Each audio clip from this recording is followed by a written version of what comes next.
L'islam a continué de progresser après la mort du prophète Mohammed.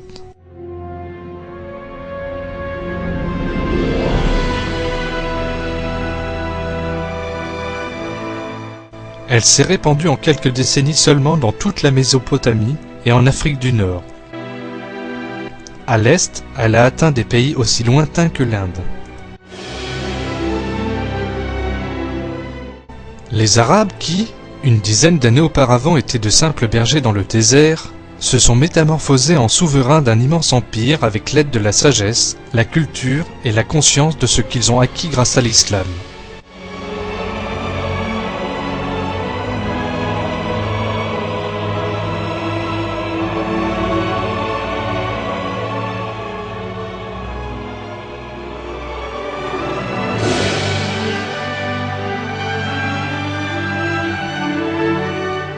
En seulement une centaine d'années, leur empire s'étendit sur une superficie encore plus vaste que l'Empire romain, à la différence que leur gouvernement était beaucoup plus fort.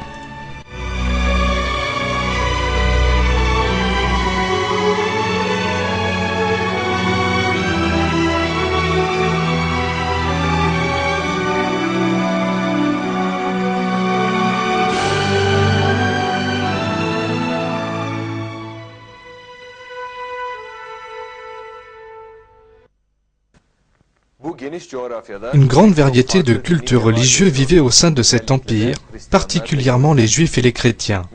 Les musulmans étaient très tolérants envers les différents groupes religieux dans les terres qu'ils ont conquises. Aucun n'a été contraint à changer de religion et chacun était respecté.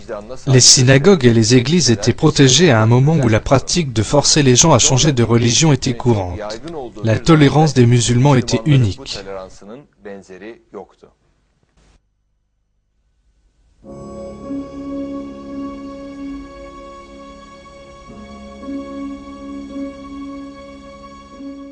Un des exemples les plus remarquables de la tolérance en islam a été vu durant la conquête de Jérusalem en 638 par les armées musulmanes menées par le calife Omar.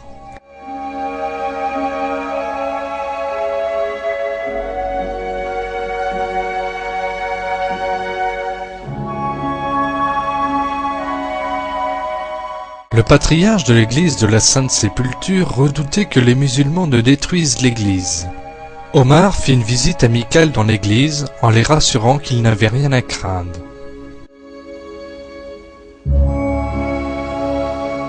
Lorsque le temps de la prière était arrivé, Omar disposa du patriarche, quitta l'église et fit ses prières à proximité.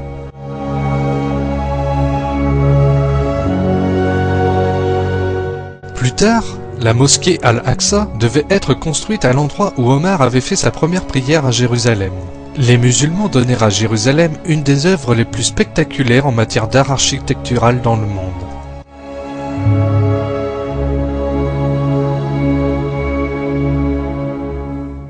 Le dôme du rocher a été construit en l'an 72 de l'Hégire et contient en son centre un rocher qui serait, pour tous les musulmans, le point de départ du prophète Mohammed lorsqu'il s'est élevé vers le ciel lors de la nuit de son ascension céleste.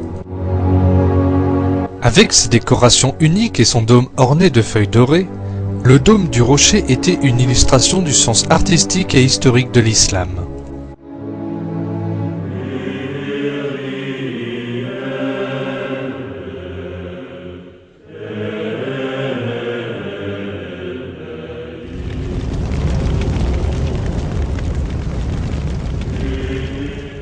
L'Église catholique opprimait les juifs et même les chrétiens appartenant aux autres églises.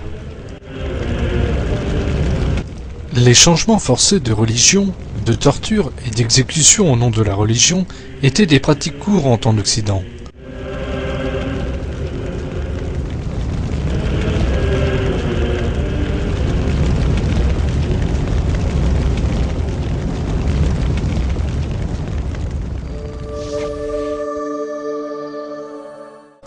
Or, les musulmans ont toujours traité les gens du livre, c'est-à-dire juifs et chrétiens, avec tolérance et compassion comme Allah le leur a commandé dans le Coran. L'église de Saint John, à Damas en Syrie, en est un exemple. Les musulmans qui ont conquis cette région ont commencé à faire leur prière du vendredi dans cette église, mais elle appartenait toujours aux chrétiens qui y tenaient la messe le dimanche.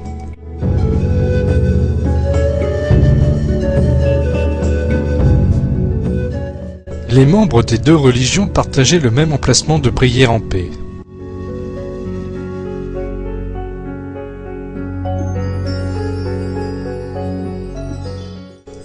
À mesure que le nombre de musulmans augmentait dans la ville, les autorités musulmanes ont acheté l'église avec le consentement de la communauté chrétienne. Ils ont construit une mosquée à côté de l'église et les décorations de sa cour ont été enrichies par les motifs islamiques.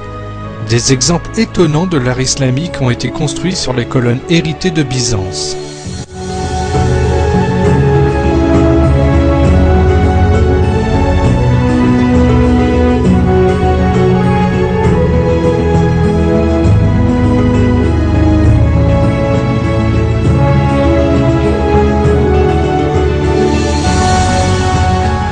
La tolérance des musulmans envers les juifs et les chrétiens a continué à travers l'histoire de l'islam. Les juifs ayant fui la tyrannie de l'Inquisition en Espagne trouvèrent refuge et tolérance sur les terres ottomanes.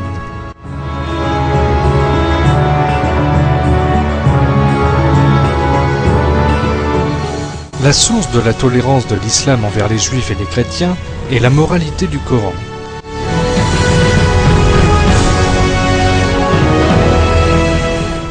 Allah a commandé aux musulmans de bien traiter les gens du livre.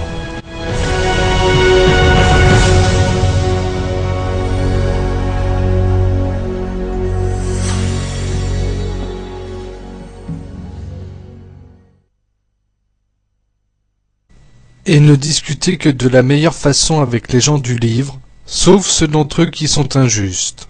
Et dites, nous croyons en ce qu'on a fait descendre vers nous et descendre vers vous, tandis que notre Dieu et votre Dieu est le même, et c'est à lui que nous nous soumettons.